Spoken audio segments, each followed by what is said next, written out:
नमस्कार, कंज्यूमर अड्डा में आपका स्वागत है और आपके साथ मैं हूं विपिन भट्ट। आज फोकस एक बार फिर से वैक्सीनेशन पर और हम कह रहे हैं कि वैक्सीनेशन फिर से कंफ्यूजन।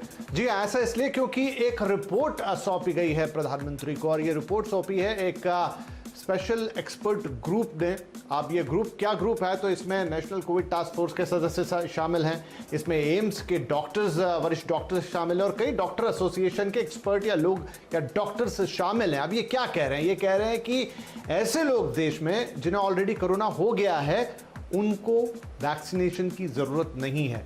ग्रुप ये भी कह रहा है कि एक साथ सबका वैक्सीनेशन करना भी जरूरी नहीं है, जिस तरीके की इस वक्त हमारे देश में पॉलिसी है वैक्सीनेशन की, जहां पर एक पूरे एज ग्रुप का वैक्सीनेशन किया जा रहा है सिर्फ बच्चों को छोड़ के। उन्होंने कहा नहीं, आप सिर्फ चिन्हित लोगों का या जोखिम वाले लोगों का ही वैक्सीनेशन कीजिए।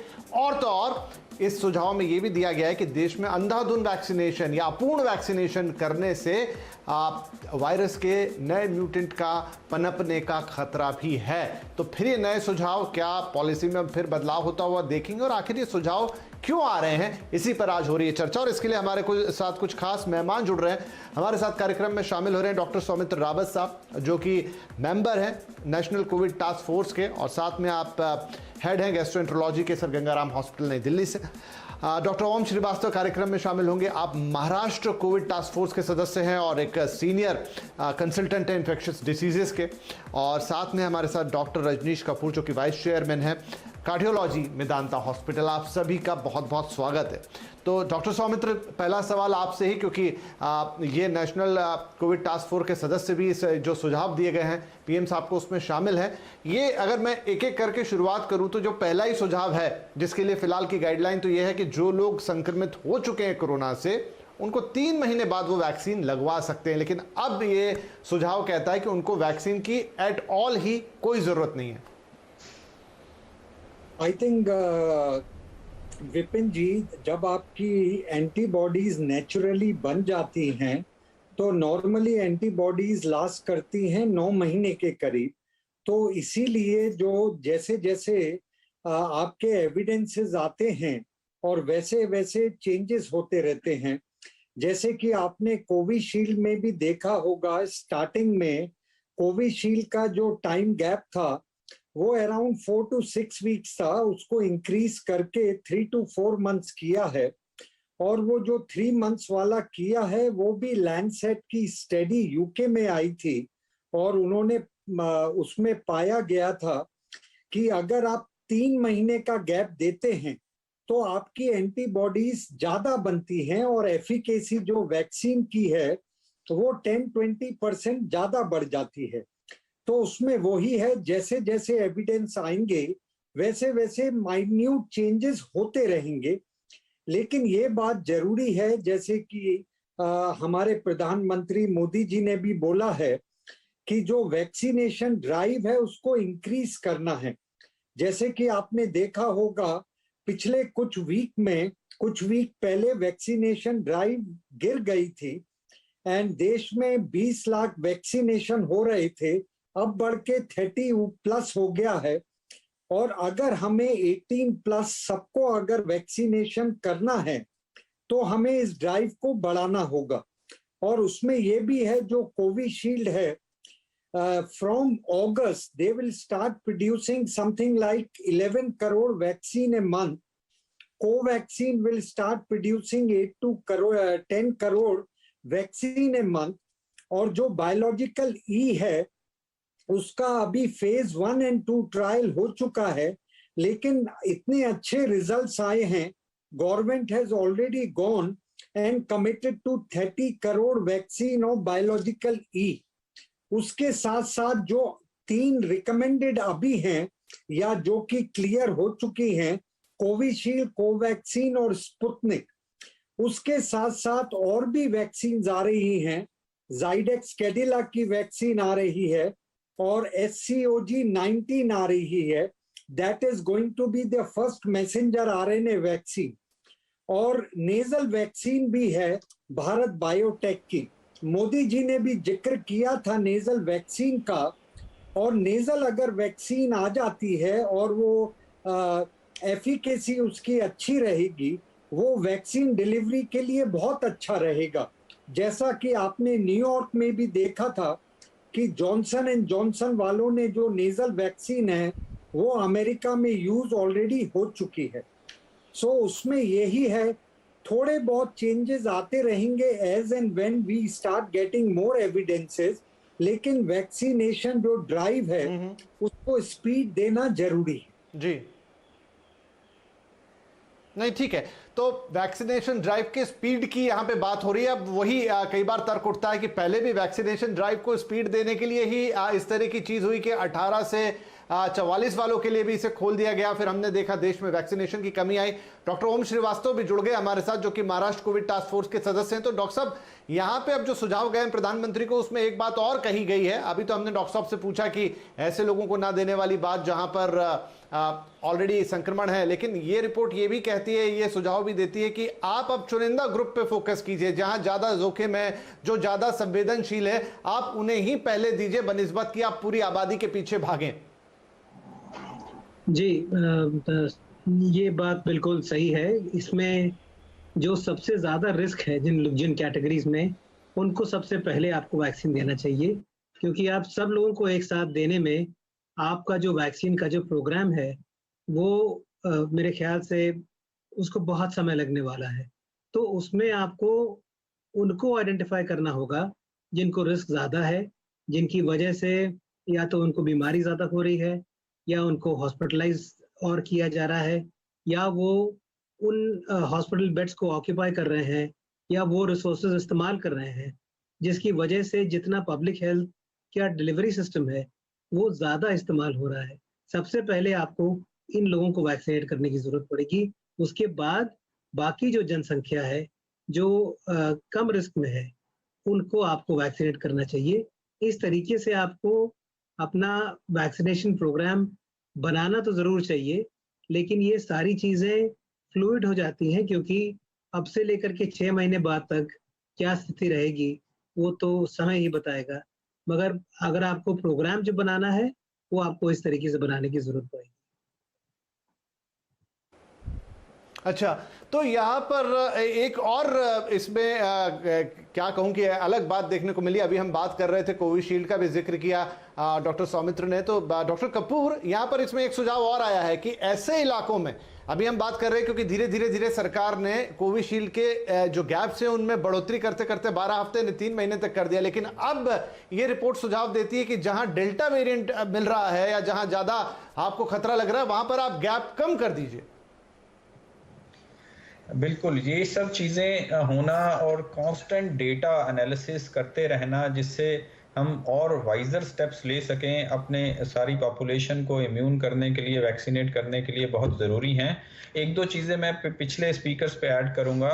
जो ये बात हो रहा है जिनको कोविड हो गया उनको हम वैक्सीन ना लगाएं, आई थिंक इसमें इस तथ्य में कुछ स्ट्रेंथ है, इस स्टेटमेंट में एक वजन है, क्योंकि आप देखो जब चिकन पॉक्स हो जाता है किसी को, तो चिकन पॉक्स का वैक्सीन का जरूरत नहीं रहता, सो इम्यूनिटी लाइफ लॉन्ग बन जाता है। कुछ वायरल इम्यूनिटीज लाइफ लॉन्ग होते हैं। दूसरी तरफ ले इन्फ्लुएंजा, फ्लू होता है जिनको, तो फ्लू का इम्यूनिटी लाइफ लॉन्ग नहीं रहता, 1 साल के बाद उसका बूस्टर वैक्सीन का जरूरत पड़ता है।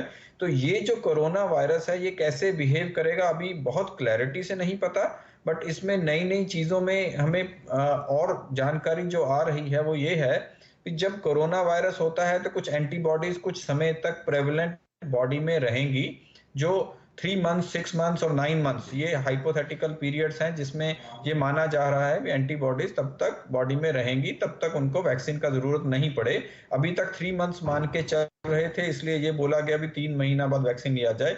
एक और साइंटिफिक फैक्ट जो सामने आ रहा है वो ये है भी चाहे एंटीबॉडीज डिसअपियर हो जाएं ब्लड में, बट एक और मैकेनिज्म होता है मेमोरी टी सेल्स का।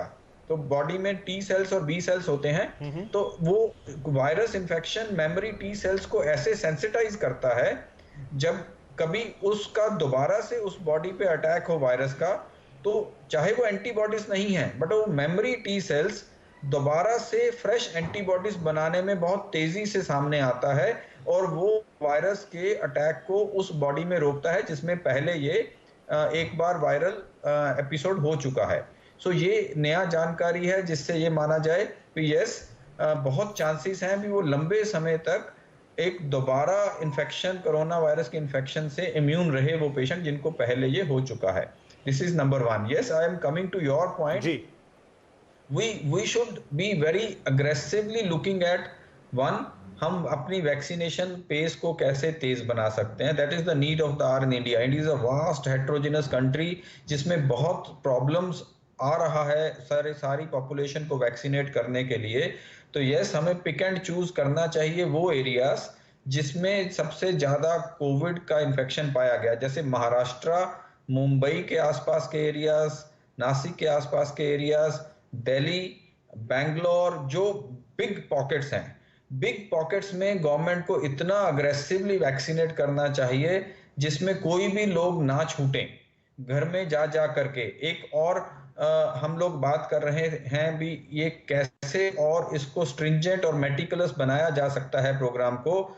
उस जगह पे जहां पे कोविड इन्फेक्शन बहुत ज्यादा प्रेवलेंट था, उस जगह पे छोटा छोटा टास्क सेंटर्स खोलना चाहिए, ये जानने के लिए और ये कांस्टेंट टच में रहने के लिए भी कोई फैमिली छूट तो नहीं रहा, कुछ लोग इससे बच तो नहीं गए हैं जो वैक्सीनेट नहीं हुए हैं। जैसे इलेक्शन तो मुझे लग रहा है कि जो भी ये नया रिपोर्ट गया है, आप तीनों ही जो डॉक्टर्स हमारे पैनल पे हैं वो उससे एक सहमति दिख रहे हैं। इनफैक्ट मेरे ख्याल से डॉक्टर सौमित्र तो उसका हिस्सा भी है क्योंकि नेशनल कोविड टास्क फोर्स में है।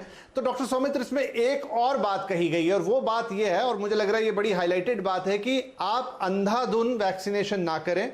आप आधा अधूरा वैक्सीनेशन या अपूर्ण वैक्सीनेशन, जिसको मैं समझ रहा हूं कि शायद एक टीका लग गया लेकिन दूसरे का पता नहीं है, और उसके पीछे रीजन ये बताया जा रहा है कि इससे नए म्यूटेंट के उभरने का खतरा है। Is it? हाँ, म्यूटेंट तो बहुत हैं। जैसे कि आप जानते हैं कि जब भी कोई भी वायरस होता है, जैसे आप कोरोना वायरस को ही ले लीजिए, और ये जो म्यूटेशन है, ये जो कोरोना वायरस का म्यूटेशन एवरी मंथ आप देखेंगे 2-3 बार वायरस म्यूटेट करता है। अब जैसे यूके का वायरस जो पहले हुआ था यूके में 3 महीने पहले, 4 महीने पहले, वो अल्फा वेरिएंट था और उसका नाम था B117। एंड जो यूके में सेकेंड वेव आई थी, उसमें जो कॉज था वो म्यूटेशन ऑफ दिस वायरस था, एंड 40 to 70% ये मोर इन्फेक्शियस था, और इसने थोड़ा बहुत जो डेथ भी है वो ज्यादा करी थी। और उससे पहले आपने सुना होगा there was a South African variant, Brazilian variant, और जैसे कि मेरे कोलीग डॉक्टर ने भी बताया है, जो इंडिया में वायरस था वो डेल्टा वायरस, जिसने कि ये अभी सेकेंड वेव में तबाही मचाई थी, ये है B16172 है। तो उसमें वही होता है कि कई लोग हैं जिनको की वैक्सीन भी मिल गई थी, उसमें भी ब्रेक थ्रू इन्फेक्शन हुआ था। तो ये होता है, वैक्सीन लेने के बाद 100% गारंटी नहीं रहती है कि आपको इन्फेक्शन नहीं होगा, लेकिन एक चीज होती है, जो इन्फेक्शन होता है वो बहुत माइल्ड होता है और उसमें मोर्टेलिटी नहीं होती है। तो उसमें यही है, हमें म्यूटेशन से सतर्क रहना चाहिए। जैसे कि आप कह रहे हैं बहुत ज्यादा मास वैक्सीनेशन अगर हम सारे एज ग्रुप का करते हैं तो जो म्यूटेशन के चांसेस हैं वो थोड़े बढ़ जाते हैं। और म्यूटेशन भी अब क्या हो रहा है, डबल म्यूटेशन, ट्रिपल म्यूटेशन भी हो रहा है। तो हमें उसमें देखना होगा, जीनोमिक स्टडीज करनी होंगी हमें, और हमें वायरस से एक कदम आगे रहना होगा। जी बिल्कुल। तो यहां पर एक के बाद एक नई चीजें सामने आ रही हैं, और ये रिपोर्ट में किस आधार पे क्या बात कही गई है वो जब हमारे डॉक्टर एक्सप्लेन कर रहे हैं तो बात समझ में आती हुई भी लग रही है। तो क्या ये एक ऐसी ही चीज है कि धीरे धीरे चीजें इवॉल्व हो रही है, क्योंकि वायरस को हम पहले से जानते नहीं है, इस पूरे प्रोसेस को जानते नहीं है, तो जैसे जैसे स्टडीज और डेटा एनालिसिस सामने आ रहा है उस हिसाब से पॉलिसीज सजेस्ट की जा रही हैं। लेकिन क्या अब ये जो सजेशंस दिए गए हैं बाय ग्रुप ऑफ एक्सपर्ट, और वो भी सीधे पीएम को रिपोर्ट सौंपी गई है, तो क्या हम देश के वैक्सीनेशन प्रोग्राम में फिर से एक बदलाव आते हुए देखेंगे? जो वैक्सीनेशन पॉलिसी फिलहाल स्टिल एग्जिस्ट कर रही है, क्या फिर उसमें कोई चेंज होगा? ये सारे सवाल हम लेंगे इस छोटे से ब्रेक के बाद। और साथ ही बच्चों की वैक्सीन पे काम तो बहुत जोरों शोरों से चल रहा है, लेकिन अगर हम लिमिटेशन की बात कर रहे हैं तो क्या फिर बच्चों को भी वैक्सीन देने की ड्राइव चलाई जाएगी? ये कुछ सवाल हैं जो अभी भी मन में रहेंगे। इस नई रिपोर्ट के बाद उनको पूछेंगे इस छोटे से ब्रेक के उस पार।